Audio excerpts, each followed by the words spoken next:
And we are live. Hello, everyone. Welcome to the episode 3 of Art My Medicine. And today we have a special guest. We have Stephen with us, who was so kind to wake up at some horrifying early morning hours, as there is different time zone at his. But why I invited Stephen? Because every first Thursday of October is a National Poetry Day. I'm not sure if this is the same at yours, but definitely in the UK. And Stephen is a poet.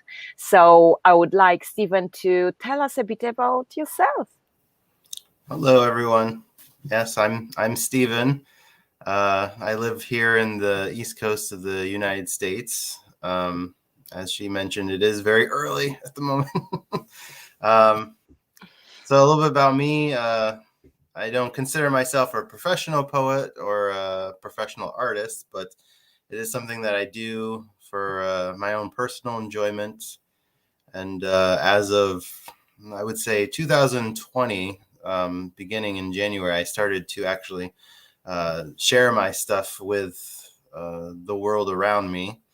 Didn't think it would meet with any success, but it's starting to kind of grow a little bit of a follower base that a lot of people have enjoyed the reading material I've posted and some of the artwork I do. I originally started writing poetry, and particularly when I was in high school. At the time, I didn't know that's what I was writing. I thought I was just writing little ideas, putting things on paper. And then I had a friend who kind of looked at my work one day and was like, "Hey, this is poetry." He's like, "You just have to structure it a little bit differently." And from there, that's how I learned that what I was doing was actually poetry. And if I formatted it in a different way, I could present it as poetry. Wow.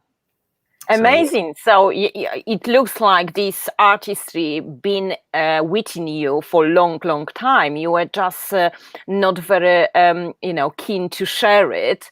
Yes. But you met an angel on your Yes. way who guided you a bit. That's brilliant.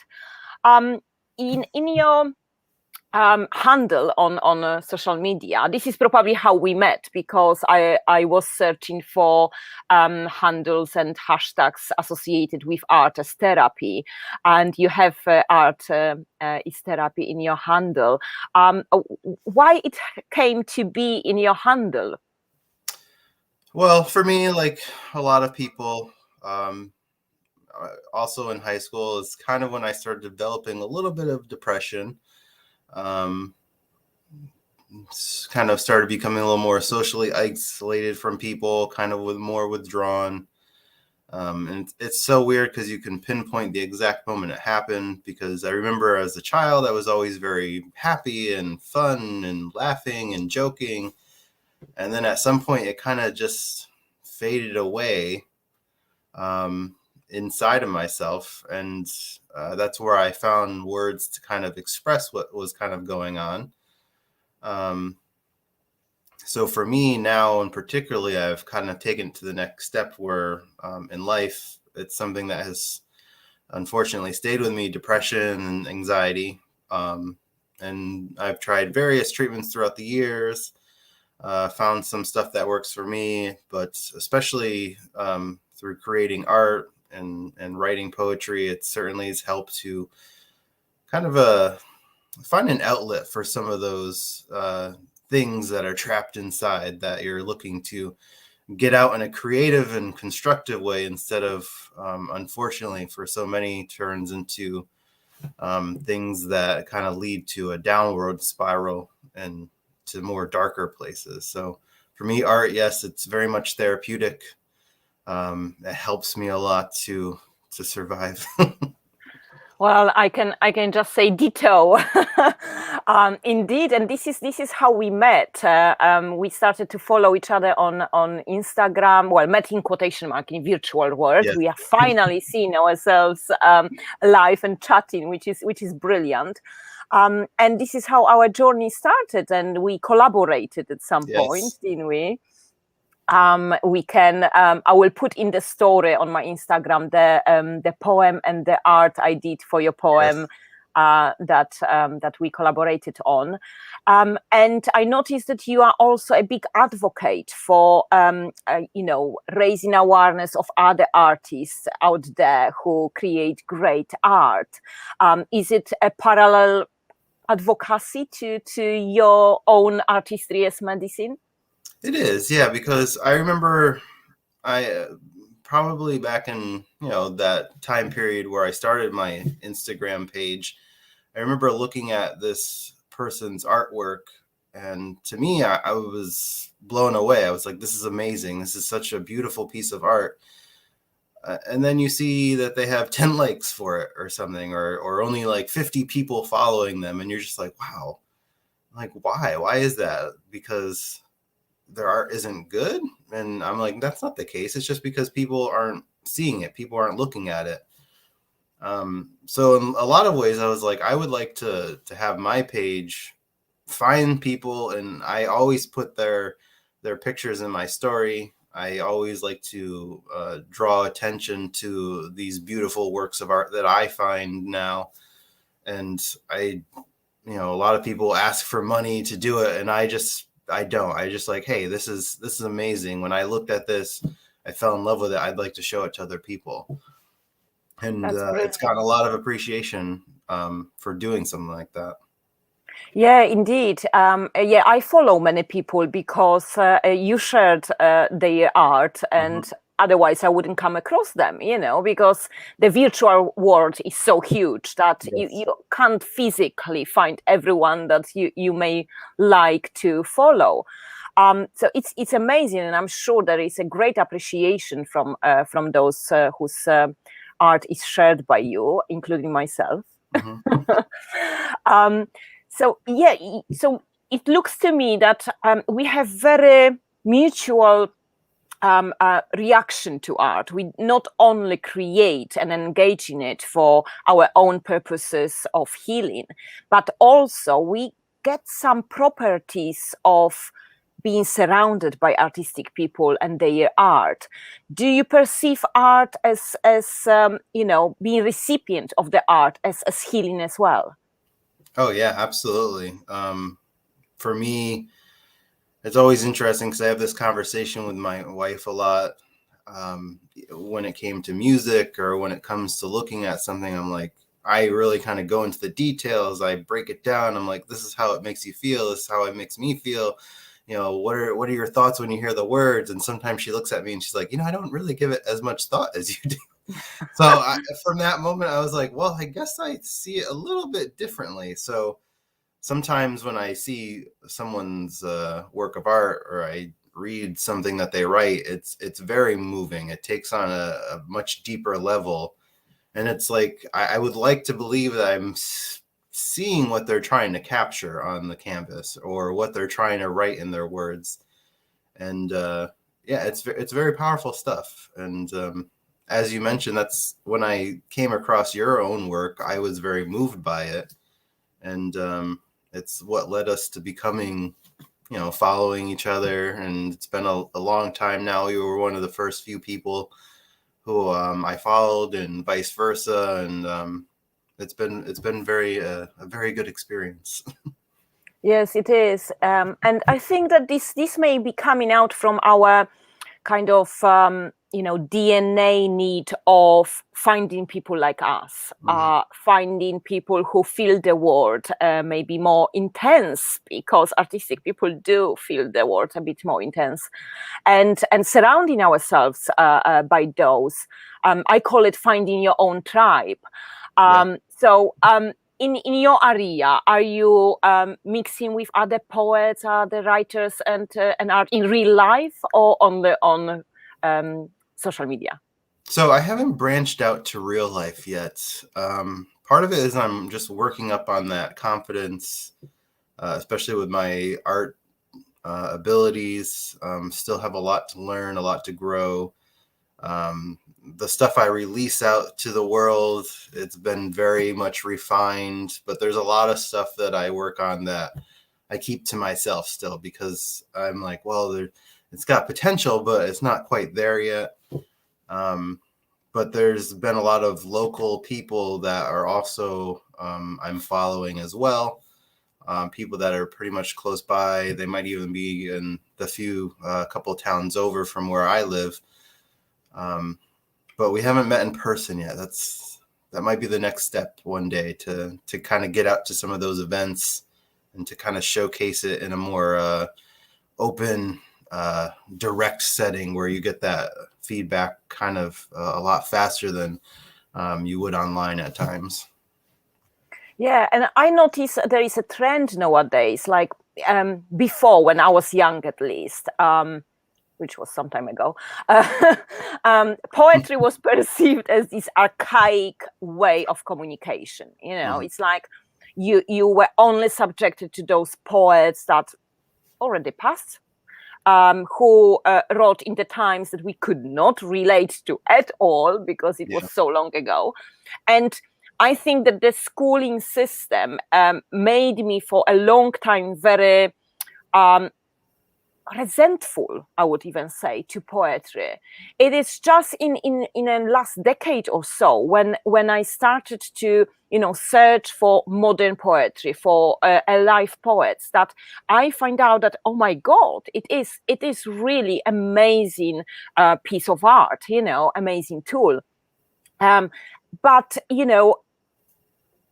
I think that youngsters are still a bit reluctant to acknowledge poetry, while I know many youngsters who do that, just in different slightly way. I have a few youngsters that are friends of my eldest son who do music with their written, well, it's poetry. They don't call it poetry. To me, it is poetry. And they do amazing stuff, really taking things out and talking about some, taboo topics.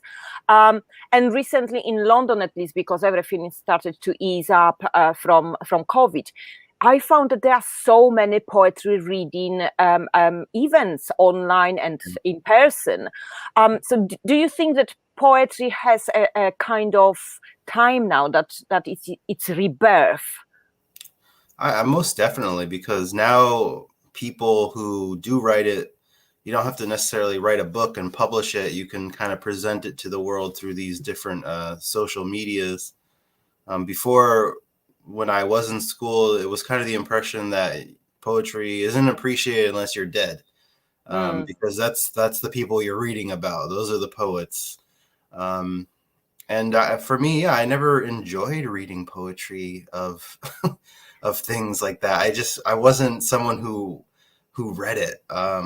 But with modern poetry, as you're talking about, with the people I've seen, it's kind of taken on a more of an interest with me, because I feel like those people seem real to me. And when you come across their works, when you're reading their stuff, it takes on a different meaning, because it's like, well, this is in my time, and I understand more what they're trying to say. I get that completely, especially with people being more aware of mental health nowadays.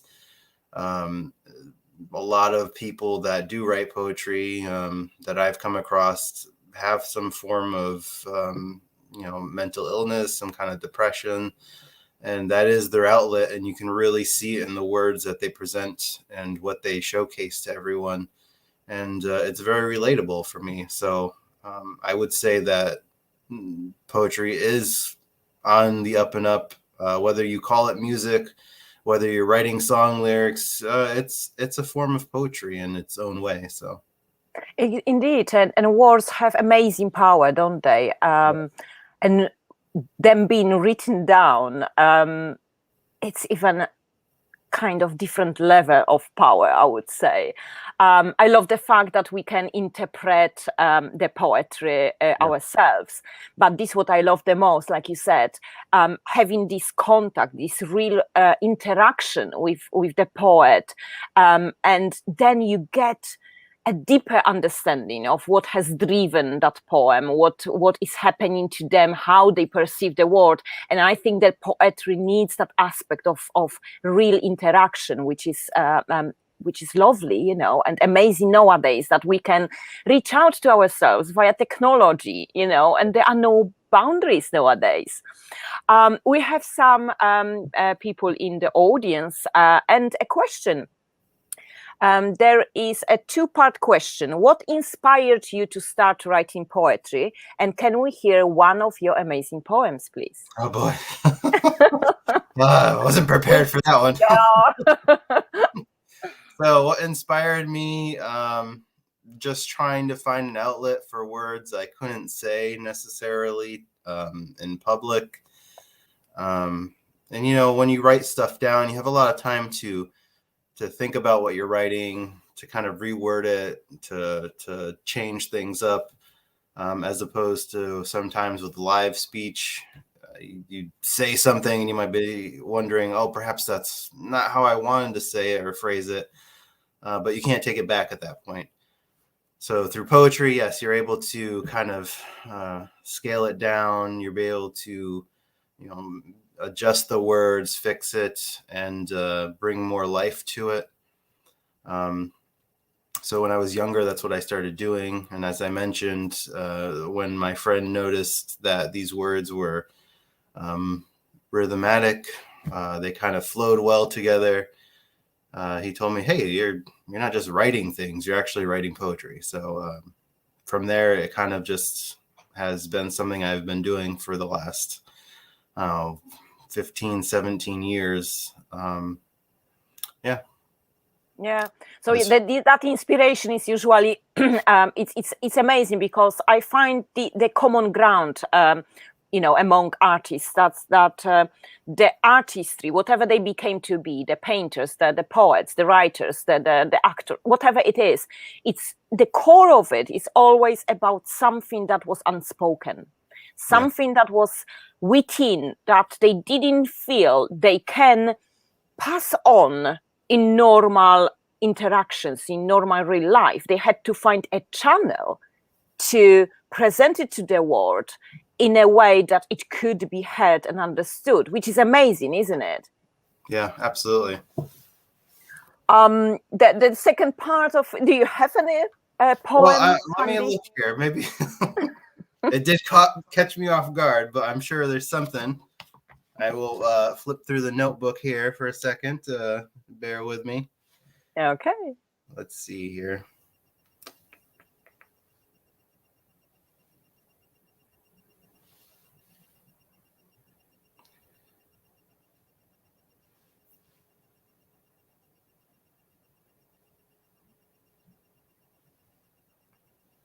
Forgive me if I read this. I might not have the stage presence that some poets do when they're up on stage, but I will do my best for it. I'm sure you will be great. So this is one that I wrote a lot. I did post it to my account at some point.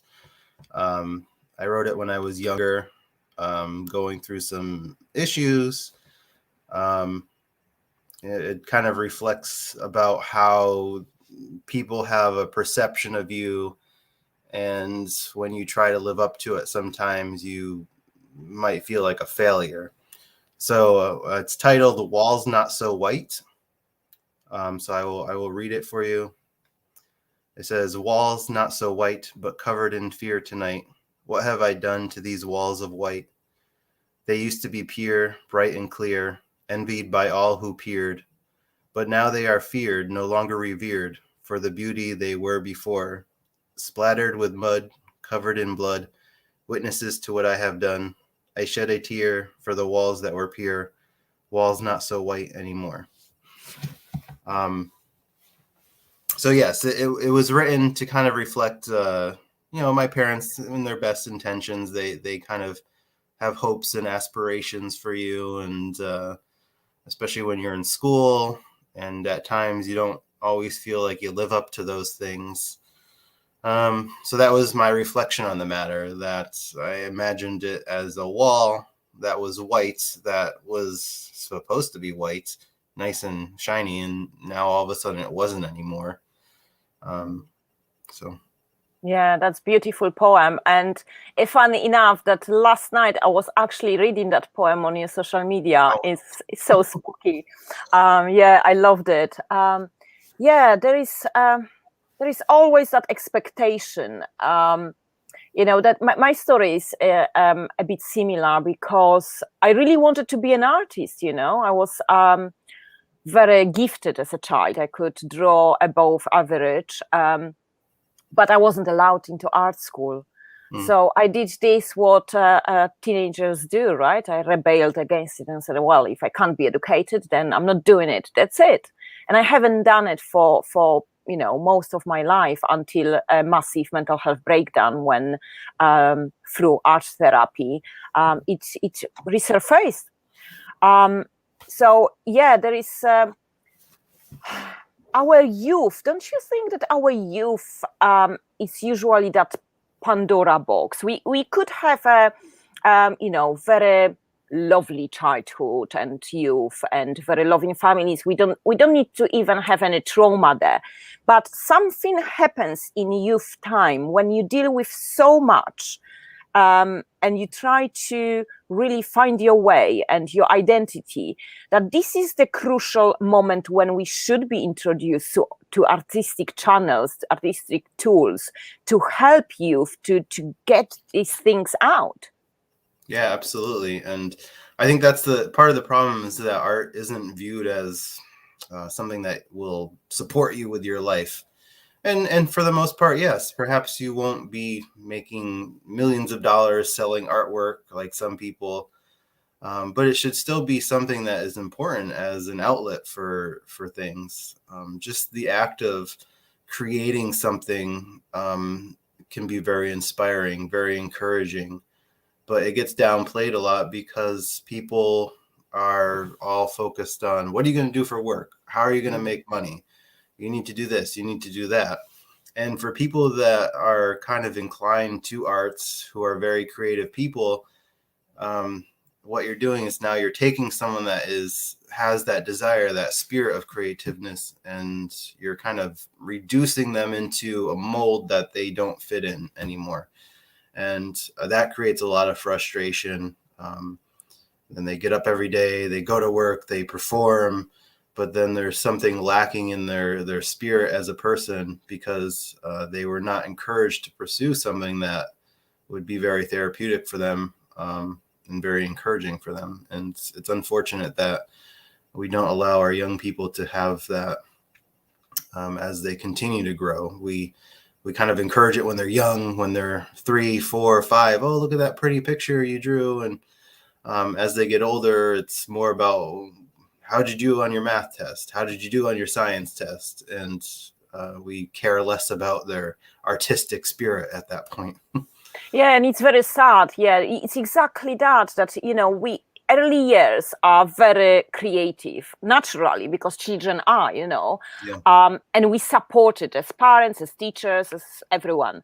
But later in life, everything seems to be, it's like it's a bit of prison, I would say. And that is why perhaps so many mental health issues emerge in early adulthood, because of this period of time when things got suppressed due to getting grades, getting exams done, getting to uni, figuring out what I should be doing for the rest of my life, which is so ridiculous. I find it absolutely horrifying that children are asked at the age, in England at least, at the age of 15, to choose the GCSE subjects to determine what they will be doing in the future. Yeah. At the age of 15, you should be creative, you should be exploring, you should be playing with things to find your niche, to find this what you enjoy. So I think the system kills creativity, don't you think? Oh, absolutely. And then you see people that kind of bypass that, and they do succeed in a creative nature.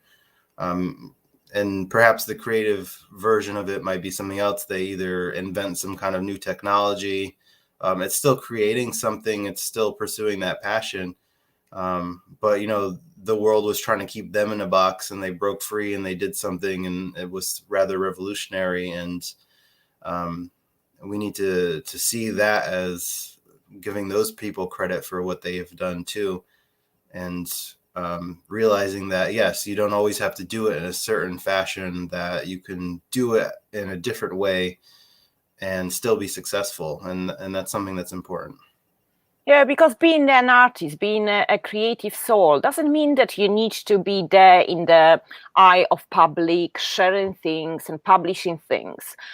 Creativity, can be your thing done in your private time, just to ease stress, just to enjoy things. I find myself when I'm painting that this is like meditation to me. This is the moment when I'm completely within myself in that now, and I find it so therapeutic. So perhaps we should refrain how we teach arts and creativity in school. It shouldn't be really arts, it should be called creativity, because children are misled that art is always a painting, a piece of music, a piece of writing, right? Yeah, that's so true.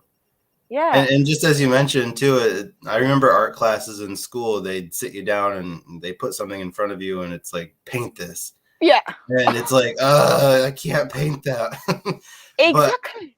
whatever you end up creating, it's like they still even want to put your art into some mold. Like it has to be the same. And it's like, well, what if I wanted to paint it a different way? What if I, the sky is blue? Yes, but what if I want to paint it purple? What if I want to paint it green? And sometimes in art, when I remember when I was younger and they were teaching you art, it's like, oh, you can't do that. Even I remember writing poetry. They're like, nope, you can't word it that way. You can't write it that way. And it's like, I didn't think there was rules to creativity. I didn't think there was some kind of, like, you had to meet a format. And when you do put it in a mold, that becomes frustrating. Then you might want to just be like, well, I guess I can't do it, so I give up. Yeah, exactly. I don't know how there can be rules to creativity, That always bothered me. I'm like, what do you mean there's rules? What do you mean there's like, you have to do it a certain way? Because I remember showing people things and they're like, no, you can't do it like that. I'm like, what are you talking about? I'm like, Exactly. I think it's beautiful. I love it. It was very nice. It's like, but nope, can't do it that way. And I'm like, oh, that's frustrating. And there is a paradox then, because we are forced to believe that there are rules to creativity, but then this what becomes a success is something that breaks those rules. Yeah, exactly. And that you do see a lot of that. They're like, oh, they were so bold. They went outside the mold. Well, then why are we trying to put everyone in a mold at times? Exactly. And that kills people too, because then they're like, well, I'm not able to paint the line as straight as that person, so I guess I'm not an artist. Yeah, there are so many spirits killed by the matrix we are living in. Yes. Yeah, and stereotypes that formed through the conditioning of society, which is horrifying. But this is what I actually try to enhance when I deliver my creative release sessions with another artist from Sweden. That you don't need to be an artist. You don't need to have any artistic skills whatsoever to benefit from a bit of splashing paint and putting your fingers into dirty colorful substance, because this is not the point. The point of creativity is not to create a masterpiece, it's to enjoy the process, isn't it? Yeah, I remember, I always think every time I paint something or write something, there was this line from it was supposed to be humorous. It was from a TV show. And he made the character made a comment that real art is supposed to take courage and honesty. And while it might have been meant as a humorous moment, to me, that was very eye-opening. So every time I think, I'm like, yes, it needs to be honest. What I'm doing on this needs to feel honest, and it needs to be kind of courageous from a personal aspect. And once you unleash that aspect, you'd be surprised at the results that you get when you're just being honest with yourself and what you're putting on the page. Yeah. And when you get strip off those restraints that, there are any rules, there are no rules, creativity lets you to produce something that is true you, true to your own way of perceiving reality, which is pretty important. And this is actually touching very greatly on the last piece that I created. I will be releasing on Sunday next week, because it's the World Mental Health Day, that I was very reluctant to share with others because it's a bit strong. But at some point I said, you know what, this is what I think. If you don't like it, I don't know, sue me. You can't sue me for my brain, can you? This is what I perceive. So yeah, it's amazing that very often we need to find that courage. There is another question or statement. We all have the creativeness within ourselves. So my question is, why do people show that anxiety to let their creative mindset out? I think it's just society around us, in fear of showing people too. Unfortunately, you don't want to let whatever you're inside is going on. You don't want to let it out to the world. You're afraid of how you'll be judged, how you'll be perceived. I know for me, that's why I never did paintings or artwork for a long time, because I was afraid of that. As mentioned, people want to put you in that mold, and when you don't fit it, and when it doesn't look as pristine and beautiful as other people's, you get discouraged and you don't want to show it. And so I just think, to answer, it just has a lot to do with the world, the environment you're in, and the concern of that judgment that comes back to you at times for presenting either through words or through artwork what you want to say. Yeah. And it's so true, that judgment, that stereotypes that we are presented with. It's anybody who presents a creative outlet to the world. It's fragile in some sense. Yeah. Because every artist pours a bit of their soul into whatever they create, right?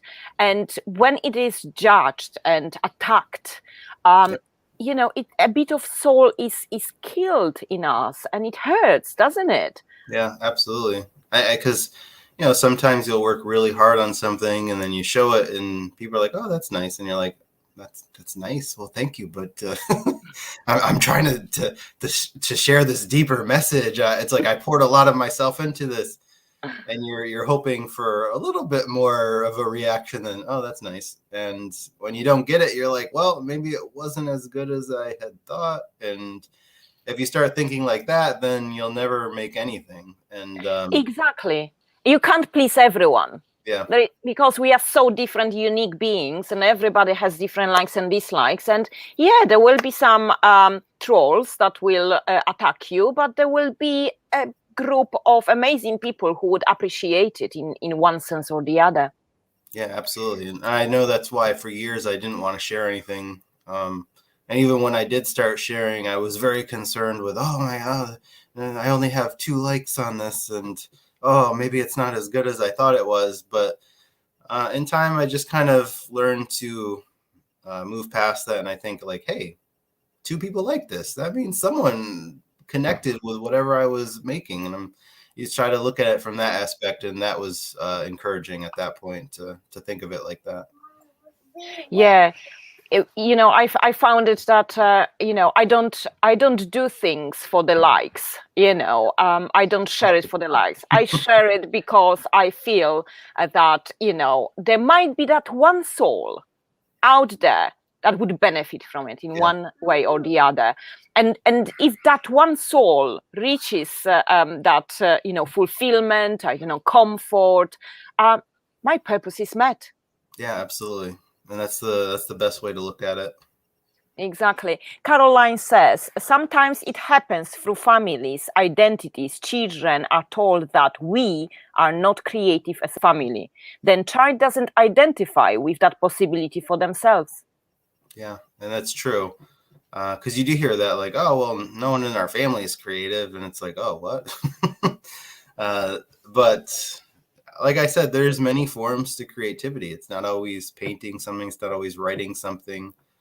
Um, People who I've grown up with around people that are able to build, beautiful pieces of furniture, and I'm like, that is artwork in itself, and we forget that sometimes, but that is a lot of creativity, and does create a lot of artistry to do things like that. Exactly, and it's like if you at any point doubt that we are living among creative beings, just look around your house. Yeah, Is there a exactly. painting somewhere? Is there a piece of music playing in the background? Is there a beautiful, fireplace there, or maybe a piece of furniture? And I actually know an amazing person who deals with wood Hmm. and creates amazing pieces by bringing the life in the wood, Yeah, those textures, those patterns. It's just amazing. So yeah, creativity can have many forms. I know also someone who just bakes like crazy, but yeah, bakes in a way and produce cakes that yeah, are pieces of art. yeah. It's like, And I agree with that too. Yeah, that's artistry in its form too. exactly, it's like that you look at it and it's like, can I eat it or should I just make a photo of it? Yeah, Adam says, I always say when doing a show, it does not matter if one person is watching, 100,000 people are tuning in, or even a million people. If we can help just that one person, we have done our job. absolutely. And that's the thing you start to realize after a while.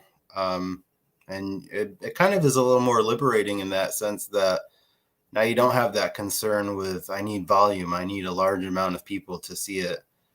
When you can focus on what you get out of it, and even if you reach just that one person, and that one person maybe approaches you afterwards or sends you a message and it's like, wow, that was really powerful, I needed that. That to me is, well, I've accomplished something, and I don't need a million people to like it at that point, because that one person really got something out of it and it was encouraging for them. Yeah, and this was the purpose, right? We were meant to touch them in some way. Yeah. Um, Somebody says, I think it might be Adam again, if even meditation is still being creative. Yeah, absolutely. And you can do a lot of creative things when you're meditating, and the thought processes that you can establish for yourself. Um, Because there's a lot. meditation is about reaching those senses, isn't it? Yeah, And things come to you when meditate. Do you meditate? I do. And I feel like through meditation, when I'm doing my artwork, I don't necessarily sit. Like, I know some people like to sit in quietness and they reflect on their thoughts, but for me, when I'm painting something, it's really meditative for myself, that I'm just pouring whatever is in my head into that. And at times I'll look up and, it's been 40 minutes or an hour, and I'm kind of shocked, like, oh wow, I've been doing this for a while. I didn't even realize what was going on around me. But just being able to channel whatever you're thinking in that meditative process into the painting itself has been my meditation, and it's been very helpful for me in the last few years. Yeah, I can. Yeah, it resonates with me because many dinners have been burned and many meetings have been missed when I engage in a creative piece. Yeah. Yeah. Um, Tell us a bit about that painting you mentioned. What do you use, and how the images? What comes first, the image or the words, or how you work on that? What is the process? So for me, I've taken up painting more recently, I would say in the last 3 years, because sometimes I couldn't find the words, so I was needing an outlet to figure out how I can express my thoughts still. So for me, sometimes I've painted the representation of poetry I've done, or I've just painted some crazy thoughts, like a flower dancing or something, or um, different types of fusion things. I remember my wife, she said, "Oh, can you paint me a picture of a pineapple?" And I was like, well, that's a little too easy. So I painted a picture of a pineapple ball gown that this woman was wearing. And I'm like, well, this is here you go. um, so yeah, there's a lot of thought process that goes into it. I'll hear a song and I'm trying to capture the way it makes me feel, the way I see that song being played. And a lot of the artwork I've posted recently has been just that. It's been a song I've heard, and I'm trying to capture the feeling of that song on the page or on the media that you're using. And at the moment, I'm doing a lot of digital paintings because it's easier cleanup, less mess, especially with my son and working. It's not always easy to leave the canvas out and paint on your hands, and then you have to run after him to help him with something. So through digital media now, I use an app called Procreate. I know to some people, digital art seems very, you're a digital artist. But to me, you can do a lot with it, and it's been very encouraging. Well, digital art is not less important than any other art. Without digital art, we wouldn't have most of TV aspects, most of a commercial thing. Think about even covers for books. It's like, come on, digital art is important. It's just funny though. Like I'll show someone this painting I've done, and they're like, "Oh wow, that's so nice." Oh, is that acrylic or oil? I'm like, oh, actually, I it's a digital. I drew it. They're like, oh, suddenly it's not as impressive, and I'm like, it was really hard. It's not as easy as it looks. It's not at all. There are those programs that I tried to use in the past. I just didn't have time to learn because the people don't understand that to create that image in whatever digital software you chose, you had to learn that software because it's not like your hand that you need to learn to give control over something that it's not your muscles, right? It's not easy. I tried it, and it's not as easy as people think. So to produce an outcome that looks eye pleasing and you're happy with, it's a big achievement. But yeah, unless you try one of those softwares, you would not appreciate. And I tell people, I'm like, give it a shot. Like I know I probably wouldn't be as interested in art as I am without discovering that application. I downloaded it on my iPad. I use my Apple Pencil, and it gives you a white blank canvas, and you have to figure out what to do with it. And some people, I tell them like, hey, try it. You never know. Maybe you'll enjoy art at that point because it doesn't necessarily have to be with a mess and painting and going out and buying a canvas and worrying about the texture of the canvas and trying to figure out the consistency of the paint and it dried on me and now I got to use more. So I'm like, if you try it, maybe you'll discover your creativeness. And for me, that's been a huge help. And I was very happy that I came across it. Yeah, exactly. There are many tools that people can use, and it's something great that you mentioned that some people do have certain sensory issues, and may not like their hands dirty, may not like the texture of the medium that they would otherwise need to put on the canvas and the dirt and you name it. While there are tools like digital tools that you don't need to then tap into those sensitive sensory issues, which is great. That is why it exists. Yeah, absolutely. Yeah, Adam says, for all those viewers, just remind yourself of this. You do this every single day. You get up and make your bed. I would argue that. Do not see it as a chore. See it as an achievement and then acknowledge it and be proud. Yeah, absolutely. Great advice for sure.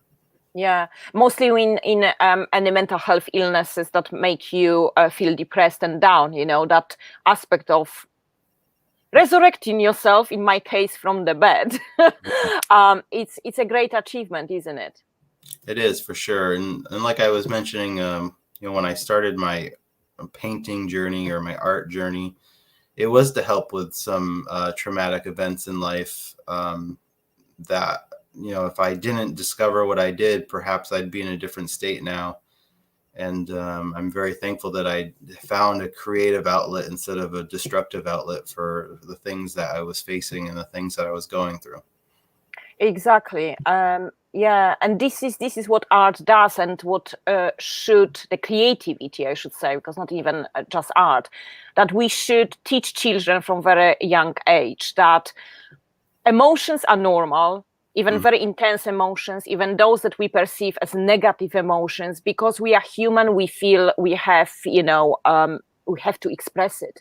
If Yeah. we don't express it, we will suppress it. And what happens when you don't deal with your papers at work? You pile, and then it goes down in a big mess, right? And the same with emotions. Creativity is that positive way we can express our emotions. Yeah, absolutely. And if we don't teach children, we will have children and youth turning to antisocial behavior, to substance abuse, because you just can't sweep it under the carpet. Yeah, and that's the issue that we face a lot too with that. And if they had a better outlet for some of the things that they're going through, then maybe it would help with a lot of the issues that they're facing. Exactly. Adam says, another question is, kids of today, especially those with additional needs like autistic spectrum, how powerful can it be for kids to turn to poetry? It could be very powerful, and whether the poetry is through writing or even like creating some form of music, that's going to be very soothing for those people. I know with my own son, I have a special needs child, and music is very powerful for him. And hopefully at some point he'll be able to explore certain interests like that. And I've been around other young people who have some other issues. And when I tell them about poetry, I always encourage them, hey, give it a try, either through reading it or trying to write it down. You never know if it might work for you. And the struggles you're facing, if you can just get them on page and see them visually and approach them from a different angle, it might be some form of assistance and guidance for you. So, of course, and it's you can just, the words have power. They have the energy, and this is what I advise people who struggle with certain trauma or problems or mental health issues, that to keep a journal and keep it as a kind of dump journal. So dump all your negative thoughts there. Yeah. And then close it, and don't visit it until the next day. So give yourself 10-15 minutes each day to just put those awful negative thoughts, because if you don't give them a voice, a stage, they will be playing in your mind. Yeah, absolutely. And I have many journals that have been shut. Yeah. There's a lot of things I've written that I probably will never share with anyone because of that reason. That it was, for me, it was to get out whatever internal demon was inside of you, and to exercise it onto the page, and that's where I'm going to leave it. So Exactly. And it's so therapeutic, and yeah, that's fine. Keep it to yourself. This is your private monologue, and you have all right to keep it private. There is also the power of the words. I never understood why I don't know if you went similar experience, but in schools, when we were naughty and did something wrong, that we were asked to write several times, I will not put rubbish on the floor, whatever. Yeah. And they ask us to write it 100 times. And I couldn't understand any logic behind it. But in my adulthood, I found that repetition takes the intensity of the emotion, the words that contains that emotion away, and you calm down. So I found myself at some point writing "enough is enough" several times over a page, and at the 100th time, I was saying like, "Yeah, now I feel much better." Yeah, right. That just shows the power of words too. That it really has a deep connection that can kind of get into someone's heart. And I've seen that a lot through things I've posted, through things I've shared with people, where maybe the art is nice, but the words really have that power to reach inside of someone and to touch their heart and their mind. And I'm sure that's why the teacher intends for us to write it on the board, hoping that we'll, through putting it out and seeing it, it's going to kind of get inside of us and prevent whatever we were doing that they didn't want us to do. So yeah, exactly. Ian says, sometimes my head is so full, everything becomes jumbled and ends up sounding like white noise. When I write my poems, it clears space in my head to be able to think in a clearer, more positive way. Yeah, and that's great. That's kind of how I work too. My brain never shuts off. Sometimes I'm waking up at night because it's just thinking all day while I'm at work, thinking about everything, this, that. And, either painting or writing is my way of kind of clearing up some of that chaos and creating more of a streamline in my head of a little more clarity, because whatever I had, I've taken it and I've thrown it out and I've put it somewhere else. And it's what helps me get through many days. Yeah, exactly. You gave it a stage. You let it be heard, and then you have some calmness out of it. It's like with people who have questions, right? You will have thousand hands or shouting people over each other to ask the question. If you listen to each of them at some point, then it subsides, right? There is no noise anymore. It's true. And sometimes when I've finished a painting, it takes me a while to start another one because I feel like I've emptied myself into that painting, and then it takes a little time to kind of get built back up with that energy and with that internal conflict to be able to take it and put it somewhere else. So yeah, indeed. Well, we are heading to the end of our show, so I prepared for you a surprise. I do it for every guest because Mental Health Warriors is the initiative run by donations. I promised myself to support the good cause, and for every guest, I create a painting with them in my mind. So I pour the energy into it based on how I know them, what I know about them, what they make me feel. And because I know how dedicated you are to your family, it just came. So it's so nice. I love it. Yeah, this is the painting done with the technique called neurographics, which is really very mindful drawing and helps you to calm down and whatsoever. And and those colors emerge when I was thinking about you. So this is what I offer. You will have a digital copy of it sent to you after our program. If you wish to purchase the original, then you have priority to do it, and 20% of the sales will go to Mental Health Warriors.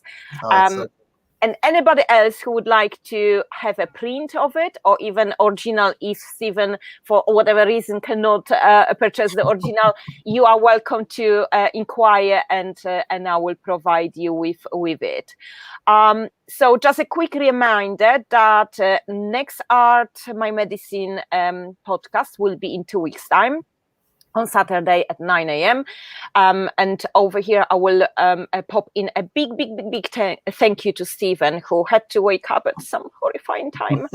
And I really appreciate that you made it and you could make it. There is also a live program tomorrow at 1:30 p.m. UK. The warrior Queen Kerry and Kerry Bear, the human GPS, will be interviewing a wonderful lady called GI, whatever. I'm not sure if it was cut through or this is what the initials are. That's fine. So tune in, everyone. Whoever would like to donate to that wonderful initiative, the PayPal email is in the banner below the screen. And Adam just corrected that it's not tomorrow, because tomorrow is Sunday. He meant Monday. I know that feeling when you already think a day ahead. Oh boy, let's not go that far yet. It was so lovely chatting to you. I don't think that we exhausted the topic, Stephen. So no, I don't think so. Yes. Yeah, we will certainly continue that conversation at some point. And it was so lovely chatting to you. Thank you for coming. And yes. We can't wait for the next poem appearing on your social media. Thank you. Bye, everyone, and thank you for tuning in. See you in 2 weeks.